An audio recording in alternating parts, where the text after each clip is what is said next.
feet or 100 yards to the east of the boat ramp. When the shooting began, the grandfather of the young man that was shot grabbed him and pulled him into the truck when he heard the gunfire going on.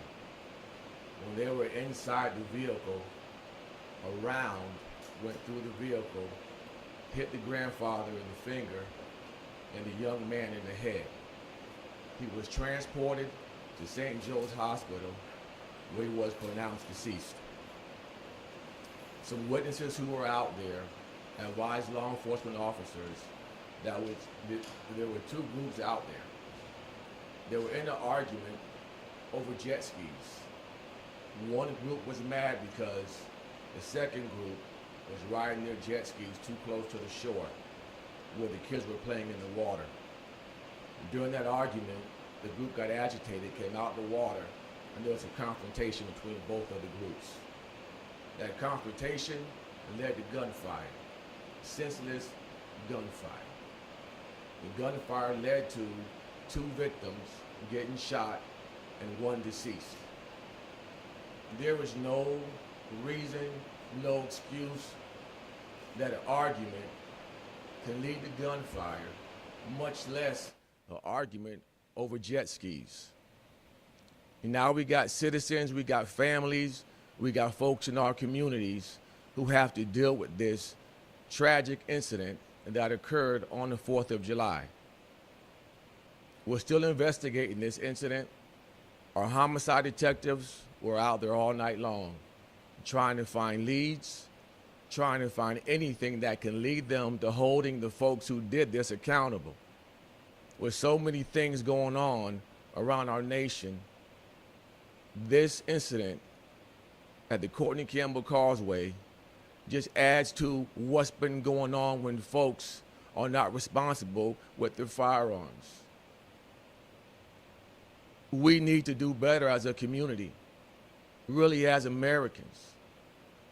We see everybody around the nation, including Tampa, the first thing they jump to is firearms. There's a better way to deal with anything you may be going through other than going to that firearm. Once somebody's gone, they're not coming back, and their families, friends, and loved ones have to deal with that loss for the rest of their lives. If you have any tips, please give us a call. We have a TPD app you can go on and leave us information. We also have Crime Stoppers. Give them a call.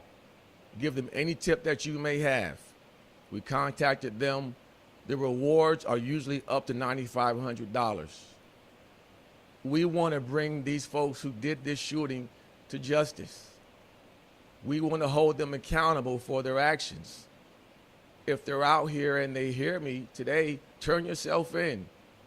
Your actions and your anger, it led to a 7-year-old just starting his life getting killed because you were angry over a jet ski.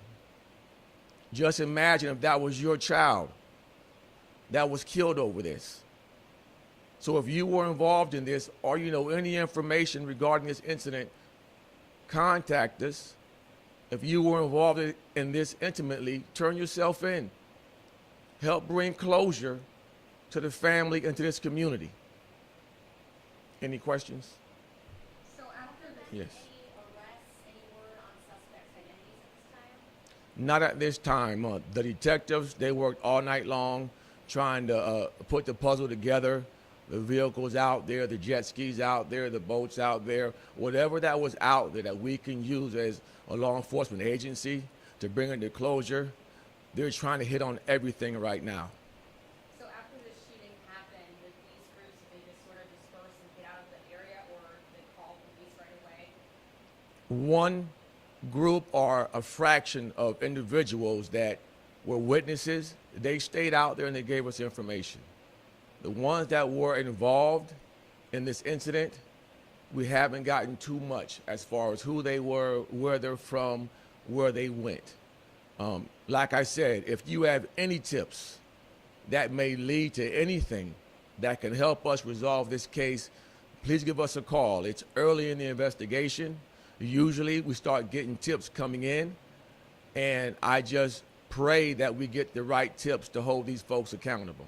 Do we know yet if it was both groups shooting at each other or one shooting at the other? That's what we're still trying to find out. You know, we have some casings out there. The locations of them would suggest that may be the case, but we're not sure.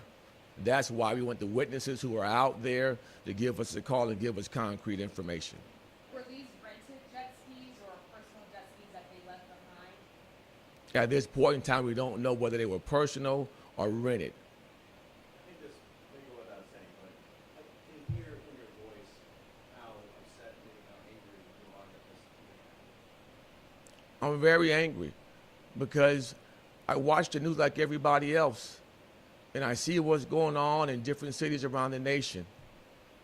And my officers are out here doing an excellent job trying to keep the city safe. And when you have individuals who know the power of guns and what they can do to other people, they pull them out and start shooting indiscriminately, not even caring about who they hit. You know, we have a society that at times they don't know that the impact of gun violence affects generations. You may shoot somebody's father, somebody's 7-year-old, that's going to affect that family and friends the rest of their lives. And we need to do better as a people, to be honest with you, when it comes down to firearms. We're seeing it too much. Do you know if the child was in the water when they started shooting? No, the child was inside the truck with his grandfather. And we believe that the same bullet that struck his grandfather's hand is the one that hit him. And just imagine if you're that grandfather. You lost your grandson, then you're second guessing where you had your hand at so it can ricochet. I mean, these are some of the things that impact people's lives, and we have to do a better job. Is there any video evidence you're looking at? I know I've got cameras in the area, maybe surveillance cameras from the studios. Is there any type of video that exists? We are looking at any type of videos, any type of camera, cell phone footage, anything out there that can help us out.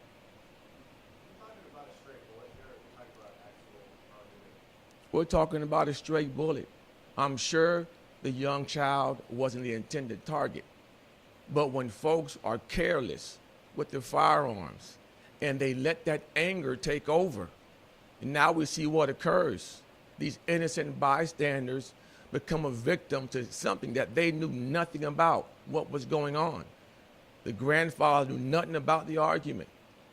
He's going inside his truck when he hears the gunfire. It doesn't make sense to me on how folks can be so careless. Any other questions? Thank you very much.